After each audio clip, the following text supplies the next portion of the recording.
Alors, je vais vous nommer 2 défis qui m'apparaissent très importants en matière de gestion des municipalités en ce qui concerne le religieux.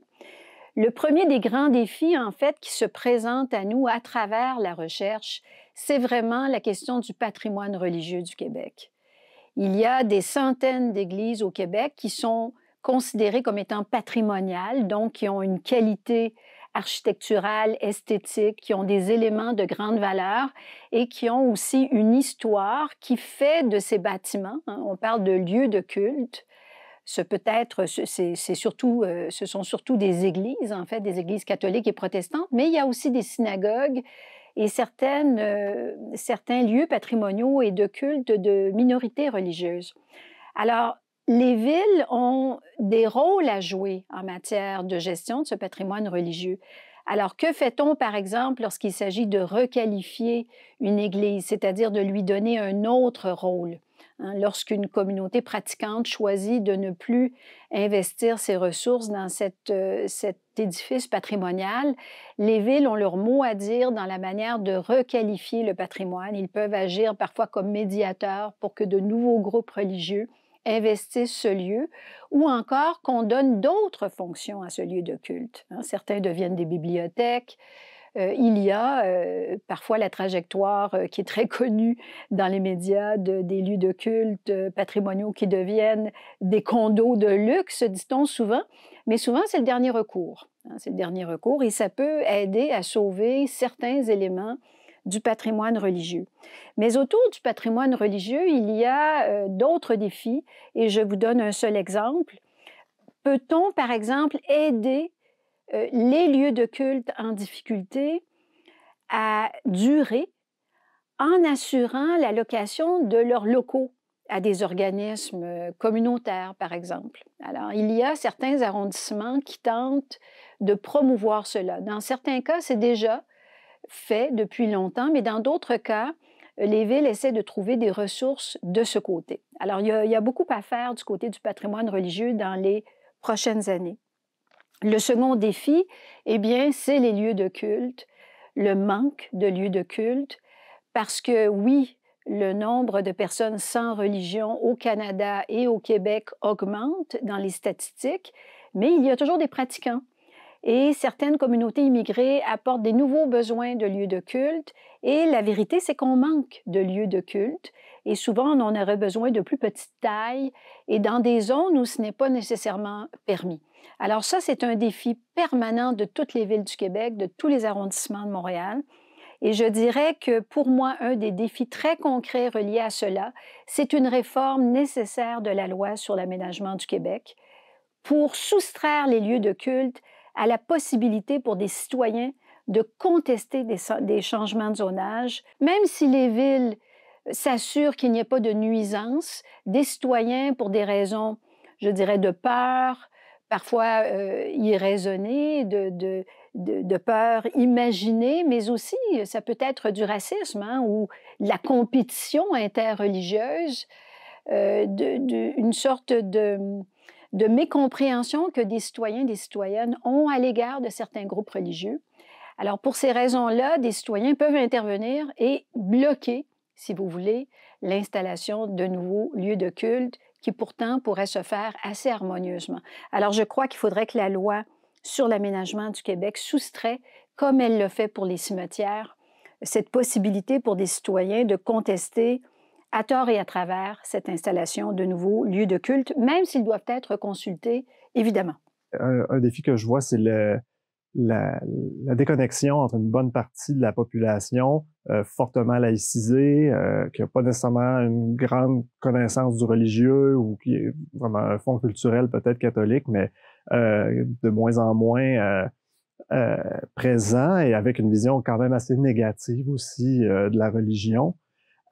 Avec des mouvements, des minorités qui sont très croyantes, pour qui la religion est quelque chose de positif, quelque chose de fondamental dans leur identité, dans leur vie, dans leur code de conduite morale. Donc, le dialogue entre ces entités-là, ces façons de voir la société-là, est assez délicat. Il y a beaucoup d'incompréhension, beaucoup de méfiance, beaucoup d'attitudes aussi de rejet de la pratique religieuse qui vont potentiellement mener à une radicalisation parce qu'il y a un sentiment de marginalisation, un sentiment de pas pouvoir pratiquer sa religion dans le contexte québécois. Ça se vit vraiment au niveau local. Donc, dans les relations interpersonnelles, dans les milieux de proximité, il va y avoir des tensions avec lesquelles on doit jongler et qu'on doit trouver des espaces de dialogue pour pouvoir apaiser ces tensions-là. Alors, en termes de défis qui se présentent, je dirais il y a différents niveaux, mais il y a certainement le fait que la réglementation qui entoure notamment les lieux de culte n'est pas nécessairement adaptée aux besoins des minorités religieuses. Alors, je crois que ça mérite une réflexion et des pistes de solutions de ce côté-là, parce qu'après, ça a des conséquences certainement sur la vie et puis la pratique des minorités religieuses au Québec. Donc, premier défi. Deuxième défi, je dirais que c'est le manque, pour toutes sortes de raisons, de communication dans certains arrondissements entre donc, les minorités religieuses ou certains de leurs représentants, des citoyens et les arrondissements. Alors, dans le cadre de ma pratique, le fait d'être en contact à la fois avec les différentes parties prenantes, c'est-à-dire avec les groupes religieux d'un côté et avec les acteurs municipaux de l'autre, je me suis rendu compte qu'il y avait un certain nombre de défis dont il fallait tenir compte et auxquels il fallait essayer d'apporter un certain nombre de réponses. Et de ce point de vue-là, les chercheurs et les chercheuses ont un rôle, je pense, à jouer. Un premier défi, c'est peut-être accompagner les responsables municipaux dans les arrondissements à mieux prendre conscience des mutations et de l'évolution du paysage religieux. Puisqu'il existe actuellement, je pense, un décalage entre la réalité du paysage religieux et l'image que peuvent s'en faire les responsables municipaux, que ce soit les fonctionnaires ou même les élus.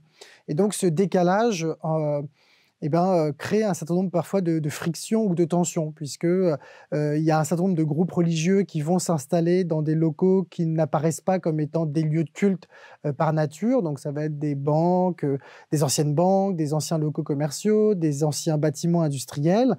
Et donc ça crée un certain nombre d'enjeux et d'incompréhension de la part des acteurs municipaux. Le deuxième défi que je vois, c'est tout ce qui concerne peut-être le dialogue ou les relations entre les groupes religieux et les acteurs municipaux. Puisque il est très difficile pour les acteurs municipaux d'établir un dialogue, notamment parce qu'ils ne savent pas toujours à qui est-ce qu'il faut s'adresser.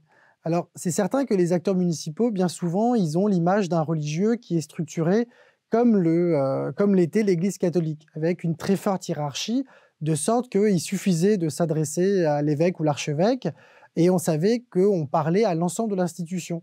Or, il y a un certain nombre de groupes religieux qui fonctionnent sur une logique totalement, je dirais, délocalisée, et où il n'y a pas de fédération ou d'organisation qui représente l'ensemble des groupes religieux locaux. C'est le cas, par exemple, sur les groupes protestants évangéliques avec lesquels je travaille. La plupart des églises sont totalement indépendantes. Donc, lorsque un arrondissement quelconque souhaite établir un contact avec ces groupes religieux-là, s'il s'adresse à un pasteur en particulier, eh bien, d'autres pasteurs sont susceptibles de venir en disant « mais pourquoi c'est ce pasteur-là et pas d'autres ?» Donc là, de ce point de vue-là, il y a un défi. Il y en a plusieurs de défis, c'est évident. Si je dois mentionner un ou deux, je dirais accroître la connaissance et l'expertise des fonctionnaires ou des responsables municipaux en cette matière et de disposer des outils, des cadres, des guides pouvant mieux orienter ou du moins accompagner les municipalités dans la gestion de ces dossiers. Je pense que les défis en ce qui a trait à la diversité religieuse, autant à Sherbrooke qu'au Québec, c'est le défi de la compréhension. C'est le défi majeur. Donc, la compréhension de la culture de l'autre, c'est par la compréhension qu'on passe à l'étape du respect et de l'acceptation. Et la méconnaissance des religions, le fait que la religion a été d'une certaine façon presque effacée de l'espace public depuis la Révolution tranquille, fait en sorte qu'il n'y a pas un attrait de la compréhension de la réalité religieuse des nouvelles communautés qui viennent s'établir ici. Et ça fait un défi. Donc le défi est de changer le paradigme pour faire en sorte qu'il y ait de plus en plus d'ouverture. Il y a une ouverture déjà, mais elle n'est pas suffisante. Il faut qu'il y ait de plus en plus d'ouverture, d'approcher l'autre dans sa réalité culturelle, mais aussi d'approcher l'autre dans sa réalité religieuse, de l'écouter, de communiquer avec, de le comprendre. Et c'est par la compréhension qu'on va arriver à un respect mutuel pour le bien vivre ensemble.